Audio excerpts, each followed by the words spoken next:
রুশ president Vladimir Putin ও তুরস্কের president Recep Tayyip এরদোয়ানের বন্ধুত্বের জগৎজোড়া খ্যাতি রয়েছে। পুতিনের সঙ্গে এত মাখামাখির কারণেই যুক্তরাষ্ট্রের অত্যাধুনিক F-35 যুদ্ধবিমান কেনার প্রক্রিয়া থমকে যায় তুরস্কের। কিন্তু তাতেও দমে যাননি এরদোয়ান।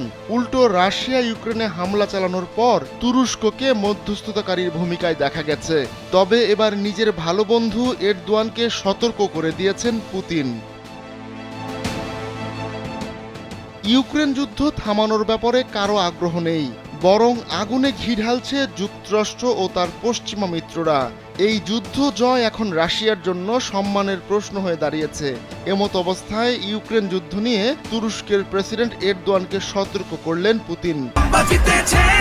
মিনিস্টার ফ্রিজ কিনুন হাম্বা জিতুন, আরও আছে আকর্ষণীয় উপহার।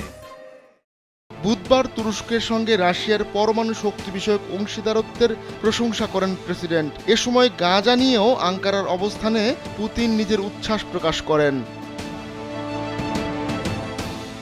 তবে তুরস্কের অর্থনীতি নিয়ে এরদোয়ানকে সতর্ক করে দিয়েছেন পুতিন। তার ভাষায়, তুরস্ক যদি আর্থিক সহায়তার জন্য পশ্চিমাদের দিকে হাত বাড়ায় তাহলে আখেরে আঙ্কারাই ক্ষতিগ্রস্ত হবে।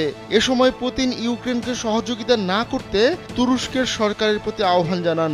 তুরস্কে যাওয়া গ্যাসের পাইপলাইনে ইউক্রেন হামলা চালানোর চেষ্টা করছে বলেও সতর্ক করে দেন পুতিন। নেটোর সদস্য হয়েও রাশিয়া এবং পশ্চিমাদের সঙ্গে নিরপেক্ষ অবস্থান বজায় রেখেছে তুরস্ক। গেল 2 বছর তার বহু নজিরও স্থাপন করেছে আঙ্কারা।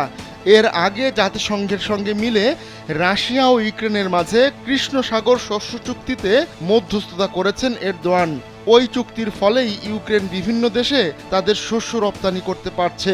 এখন সম্ভাব্য বিপদের ব্যাপারে বন্ধুকে সতর্ক করলেন পুতিন। রাশিয়ার সেন্ট পিটার্সবার্গে একটি অর্থনৈতিক সম্মেলনে পুতিন তুরস্কের সঙ্গে মস্কোর সম্পর্ক নিয়ে খোলামেলা কথা বলেন।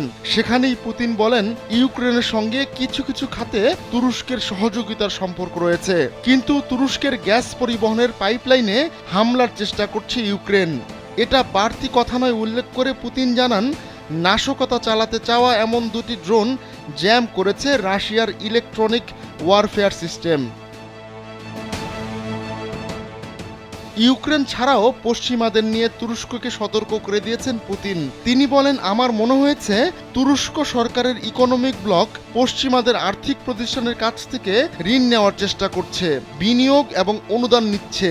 এটা খারাপ কিছু না, কিন্তু এতে যদি রাশিয়ার সঙ্গে তুরস্কের বাণিজ্যিক এবং আর্থিক সম্পর্ক খারাপ হয় তাহলে আঙ্কারা পাওয়ার চেয়ে হারাবেই বেশি। আহমদুল্লাহ শিকদার, কালবেলা ডেস্ক।